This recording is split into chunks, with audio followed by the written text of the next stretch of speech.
Hey there, everyone. Welcome to another Lex Draws. I am so glad you're here. Today, I'm actually redoing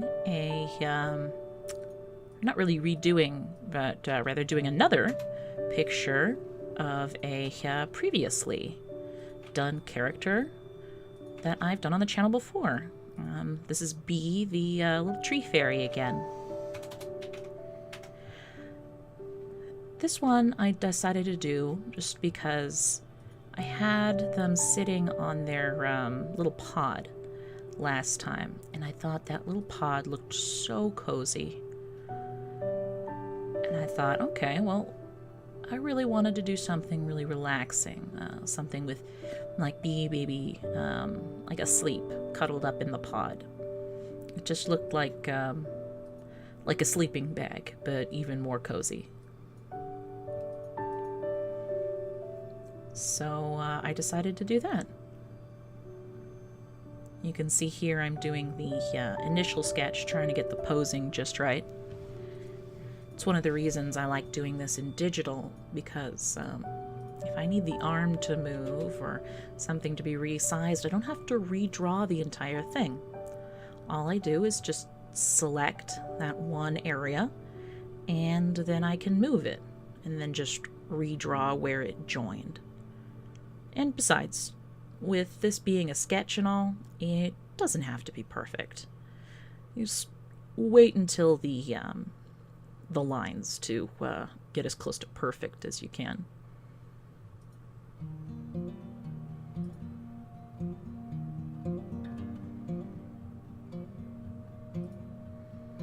Be such a little cutie. They're not really a boy or a girl. They're kind of a plant, so I don't really give them a specific gender.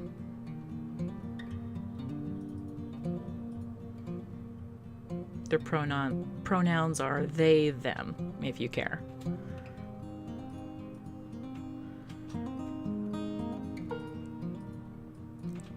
You know, I'll bet it would be kind of hard to sleep with wings, like laying down, you know? Especially with something as delicate as gossamer. Like the way bug wings are. It's a good thing bugs don't have to lay down to sleep. That'd be miserable. They just sort of stop moving wherever they are. They don't even really seem to need to lay down. It's kind of neat.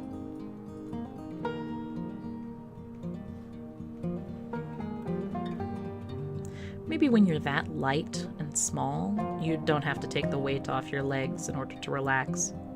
I don't know. It's an interesting thing to think about. So I'm putting in the lines here on a different layer than the initial sketch. I always make the sketch layer a different color. That way it's super easy to see where I've lined and where I haven't. Now the lines, they don't need to stay black either. I just do black right at the beginning because it's easier to see. But you can get some really neat effects with changing the color of the lines later.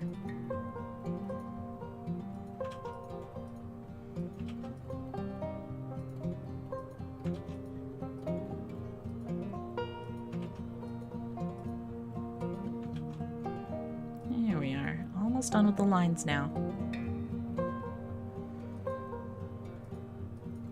You know, I remember once I went out camping, and I was sleeping in a sleeping bag like you do, and this was before I got a like a little cot to sleep on, and so I had to sleep on the ground. And it was nice during the day, very nice, but oh my goodness, it was so cold. At night, it was so cold that it was almost painful. And that was only the first night of camping. I knew I couldn't really go home, so I had to figure out what I was gonna do, because there was no way I was gonna do another night like that. That just sucked. That wasn't fun. So I remember getting, like, every piece of clothing that I had brought. Like, every piece. And to give you an idea, this was an SCA camping trip. If you don't know what SCA is, they're basically the Ren Fair people. So we were dressed up for most of the day. And, while that was really pretty cool and nice during the day, at night, it's still cold. So I remember dragging out my my cloak and, like, just every dress that I had brought. And I slept under all of the clothes I'd brought the next night. And it helped. Yeah, it did help. So it was just a pile of fabric in this little tiny pup tent. And this was before my husband started going to these too. So I was sleeping by myself. Later on, it was a lot easier because I had someone else to cuddle with. Body heat helps. Sort of like how they say, one Inuit might freeze, but two won't. So when you got a buddy there to, spoon with, you're less likely to freeze to death. But just looking at how naked they are, and there's not even a blanket, Bee doesn't seem to care. It's either really warm where Bee is, or the cold just doesn't bother them. Oh, here I am starting in on the background.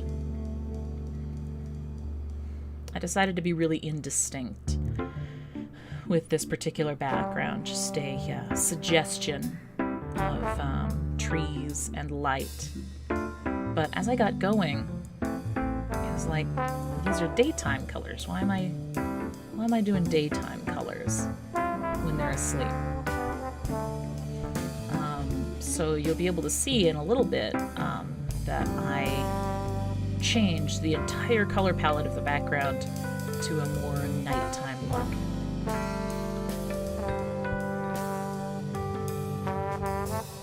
I'll just slap in a little very simple shading in there. Doesn't have to be much. I always like really soft sort of shadows. Like hard-edged shadows. I'm practicing, but I'm not very good at them just yet. So I always tend to really blend things, probably a little too much sometimes. Well, that's okay, I'm getting better. Doing this as regular practice really helps, which is one of the reasons I make these videos. Kinda keeps me accountable. I've got people that actually want to see what I'm doing. That way it's not just for me.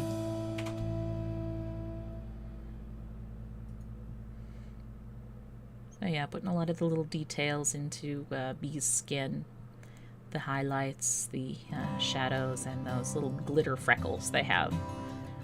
It's kind of hard to see, but Bee's covered with these bright yellow freckles so that they kind of stand out like glitter against that pale green skin.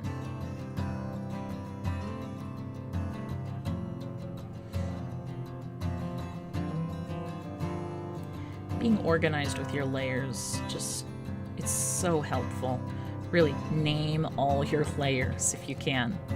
Some people work with hundreds of layers, so that may not be practical. But, when you've got that many layers, that's when it's even more important. So just putting in that extra effort will keep you from accidentally putting something on a layer you shouldn't later.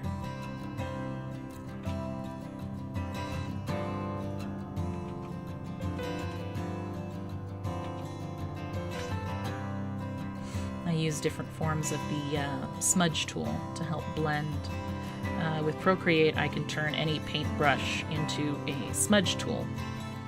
So you can get a bunch of different effects, but I think my favorite is this sort of faux marker sort of a look. It's like I smudged where I shouldn't, so I gotta fix it.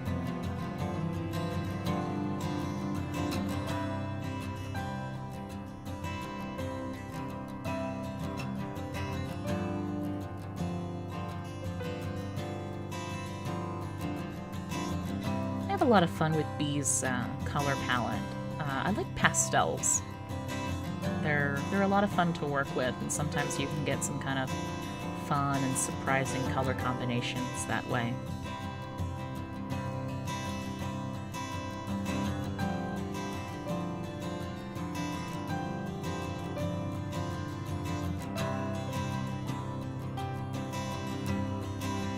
Here we go. I'm starting to add a little texture and such to the overall piece. I'm trying to get it all to kind of blend together, kind of just look like one thing.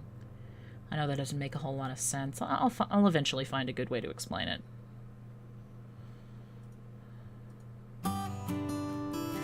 Here we go. I'm starting to play with the colors, like I mentioned. Because it just didn't seem right that he was sleeping in the middle of the day. So I was like, okay, how do I make this into a nighttime scene without doing, like, undoing all of my work? Oh my goodness, that would have been such a pain. There was no way I was going to do that. I would rather just leave it the way it was. But turned out it wasn't that hard. Just playing with the hue and saturation of the layer settings. That's what does it. Oh, trying to add a few mystical, magical elements, like background fireflies.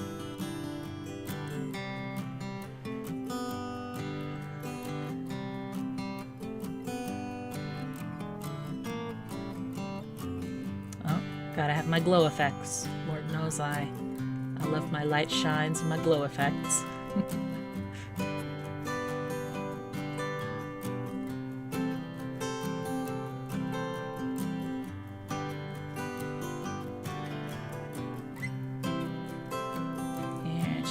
Really strengthening some of the light coming off of their antenna. I wanted it to have kind of a nightlight sort of look to it. Imagine having your own nightlight strapped to your head just constantly. I think it'd be weird, personally.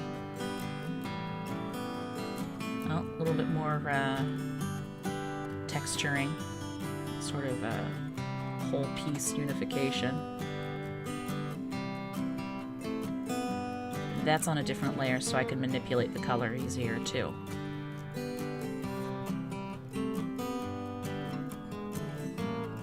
Alright, we're getting close to the end here.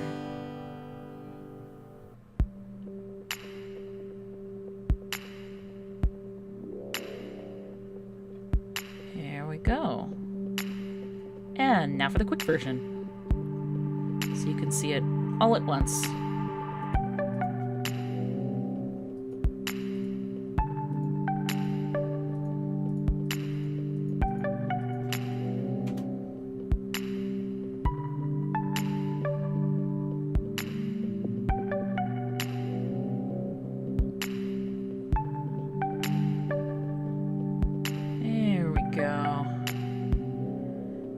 Thank you guys so much for joining me again to see more of my Lextras. These are so much fun to make. I'm gonna keep up with it. Gets me off my butt. All right, we'll see you next time. Bye.